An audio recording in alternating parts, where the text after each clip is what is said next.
Hey everyone, I hope you're all doing well. I just wanted to do another video today with the next section. Actually, we're going to start with lesson 4.5. We're jumping 4.4. I'm going to come back to it later. I think this is more important right now. So what we're going to look at today is the derivative rules, which makes our life a lot easier when it comes to doing derivatives.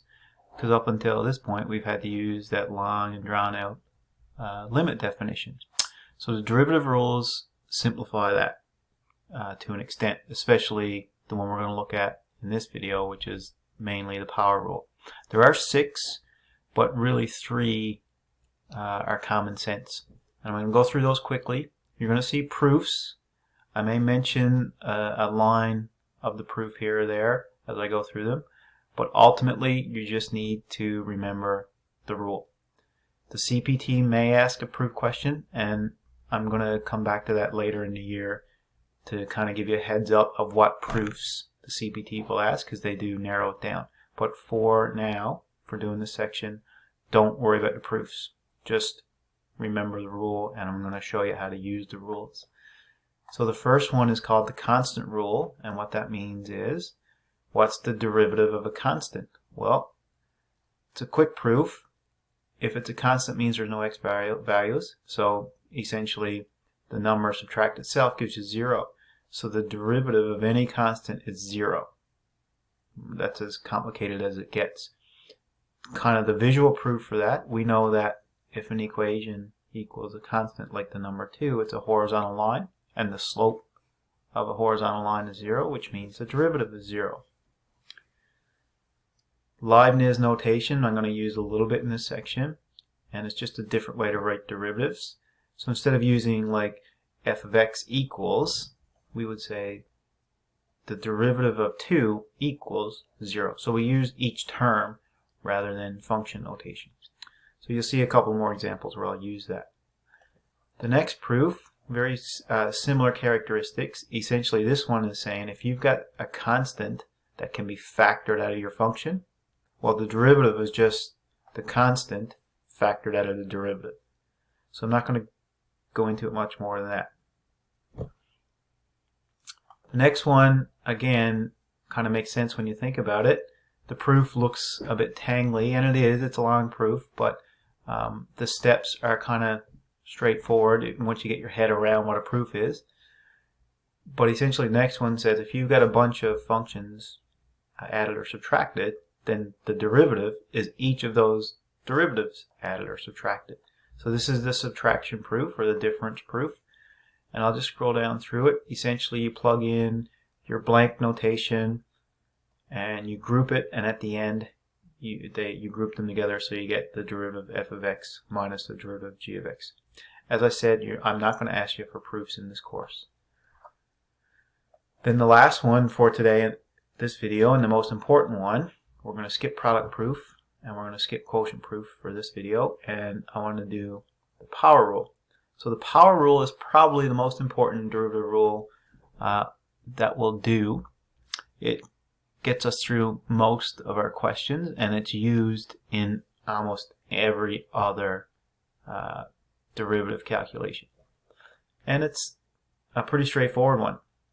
If you have x to any power, so the derivative of x to n basically means the n gets moved to the front and you subtract 1 from it, the exponent. So for example, if I take this one here, this is a power, right? X squared.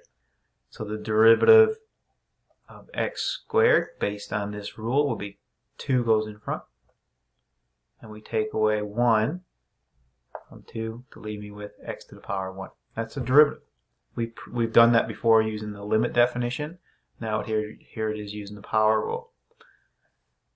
The reason this note is here though is because this is a power, but this is an exponential function. So we can't actually use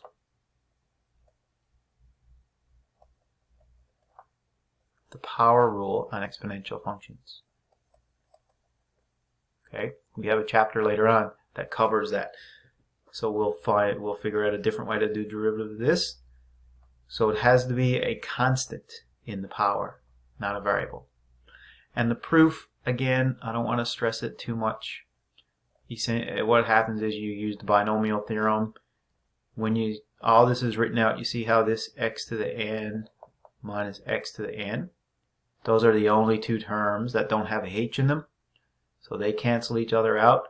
Then every other term has a h in them. So we can cancel out all of these h's, which means the first term, nx to the n minus 1, is the only term now that doesn't have a h. So when we let h equal 0, these all cancel out, and we're left with the rule. So derivative of f of x equals the exponent moved in front of your variable, 1 less the exponent. Okay, so it's a very good, nice, easy rule to remember, and one we use a lot. So just to do some examples, I want to use Leibniz notation for this one, and then I'll just use regular notation for the rest. So what Leibniz notation does is just a different way of writing it, and it basically separates each term. So we're getting a derivative of y. What's that going to look like? Well, you're doing dx of y. So the derivative of y with respect to x. And that's equal to the derivative with respect to x of 4x cubed minus the derivative with respect to x of 3x cubed squared plus the derivative with respect to x of 5. So we're getting the derivative where x is the variable. That's what the notation means. And then we use our power rule. So the derivative of this is 3 times 4, which is 12. Subtract 1 from your 3 to give you squared. Minus the derivative of this, 3 times 2 is 6. Take away 1 from your x squared, leaves you with x. And then the derivative of a constant is always 0. You don't need to write that, but I'm putting it in for the first question. So the derivative of y with respect to x can be written as y primed, or you could write dy dx. They're the same.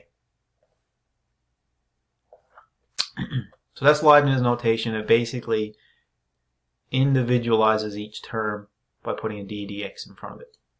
And later on we can actually differentiate with respect to different letters, but 90% of the time it will be d dx. Okay, next one.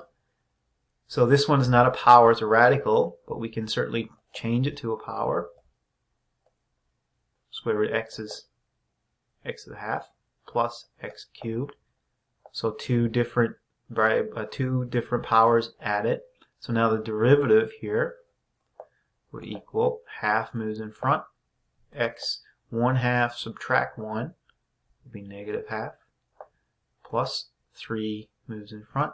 3 subtract 1 would be 2. Now here's where we got to go back to some algebra and simplification skills. We got negative exponent, which we can't have, and we got two terms with a fraction, so we need to put them together. So that's the extra stuff that we kind of should be able to do to simplify. So first off, x to the negative half becomes 1 over 2 root x. Because negative moves it down, half means root, plus 3x squared. So that takes care of the radical part, or the negative exponent part. Now we got to take care of the radical and a common denominator. So if we take care of the radical part, we times this one by root x over root x. So we get root x over 2x plus 3x squared. Now we need a common denominator. This one has over 1, and this one is 2x. So the next step would be to finish this with y prime equals, so we got root x plus 6x cubed all over 2x. So technically, for a completely simplified problem, this is what we're looking for. Right? No negative exponents, no roots in the denominator, and one simplified term. We look at the next one, x cubed and x to the half. Right? So that becomes that. Now we look at this and we say, oh, well, that's just 2x's multiplied, but we don't have a rule for multiplication yet. So we need to put it together as one base. So 3 plus a half is 6 over 2 plus 1 over 2. So we get x to the 7 over 2. So I haven't done the derivative yet. This is all simplifying the original function. So y primed, the derivative equals 7 over 2x. Now this one's okay because I got to take away 1. So 7 over 2 take away 1 would be the same as 7 over 2 subtract 2 over 2. So I'm left with 5 over 2. And that's fine. You don't need to change this to a radical, but if you did, you would get 7 root x to the power of 5 over 2. Again, not as important as the previous one. This is just as simplified as this one.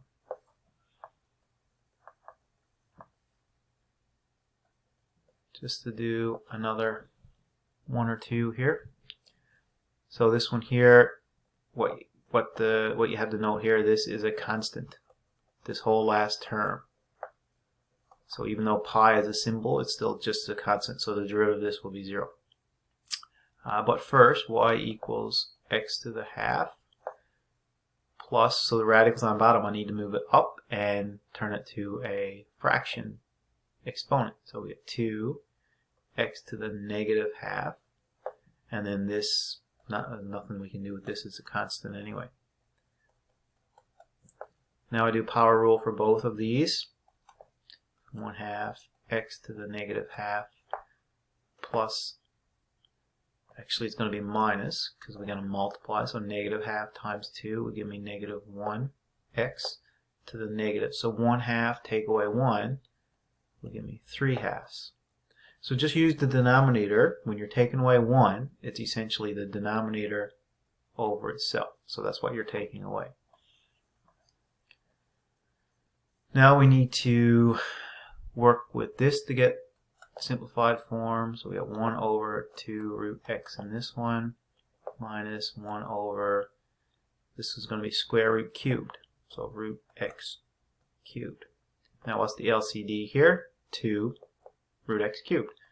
So this one needs a root x squared, which is x, minus this one needs a 2, and then it's all over 2 root x cubed. And if you wanted to simplify even a little bit further, and again, it all comes down to your judgment. The derivative stuff is the most important part, but I would like you, and I'm sure your profs would like you to be able to simplify the algebra as well. So technically we times top and bottom by square root x cubed. So we get x root x cubed minus 2 root x cubed all over 2 x cubed. And then you have no radical in the denominator. So we've kind of met all the criteria for simplification. So those are kind of your power rules on their own. Individual terms added or subtracted. Then we can look at maybe what about if we've got a binomial times a binomial or a trinomial times a trinomial. If you notice on the side I've got labels there. This one says product or power. So what that means is I can actually use the product rule or the power rule depending on how complicated it is. Because this one is just two binomials, we can actually distribute it out first. So you get 2x squared plus 3x minus 4x minus 6. And then you can use power rule. But with this one over here, I don't want to distribute that out, so I need a different rule, and I'm going to look at that in another video. So if we do the derivative on this one, we'd get 4x plus, so 1, right? 1 times 3 is 3, x to the power 0, minus 1 times 4 is 4, x to the power 0, and then the derivative of a constant is just 0. So anytime you got x to the power 1, you're just going to get the number in front. So this would actually work out to 4x plus 3 minus 4, or 4x minus 1. Now I could have shortened that in the beginning by putting my x's together, but I would have got the same answer. The only other question I want to look at, so I want you to leave the quotient ones until the video is done. I'm going to do a video on products and a video on quotients. So the power one will be the longest one. Just want to look at one more type of question. When you see this next to a problem, quotient or power, so if you jump over, we're currently on page 9. So if you jump to page 9 in this section, the reason we can use quotient rule is because it's two terms divided. But why can we use power rule? Well, we can use power rule anytime there's only one term on bottom, because these fractions can be broken up into individual pieces. So the first piece would be root x over x, and the second piece, so whatever term, whatever sign is here, 3x squared over x. So you can break it into a power rule question by individually dividing each term on top by the bottom. So root x divided by x would leave me with x to the negative half. 3x squared divided by x would leave me with 3x. So I can get the derivative of this now using the power rule like I just showed you. So y prime equals negative 1/2 x to the minus 3/2 plus 3, right? So that derivative, when you've got a constant times x, is always just the constant. And then we just dealt with negative 3/2, so we get negative 1 over 2 root x cubed plus 3. LCD here would be negative 1 plus, we need 6, 2 times 3, root x cubed all over 2 root x cubed. And then again with the radical, so if we times everything by root x cubed, we get negative root x cubed plus 6x cubed all over 2x cubed. So take some time, try to get your head around these questions. If you go to the your turns into practice, look for ones that you can do. I will post the product and quotient video tomorrow, so that's not going to happen tonight, I don't think. So try just the power rule ones. And I realize it's a bit longer than I'd like, but unfortunately it's the only kind of way to get through it. Okay, so you could work through your turn questions for practice. Alright, if you have any questions, let me know in the comments or email me, and I'll be back soon with another video on how to do product and quotient rules. Okay guys, talk soon.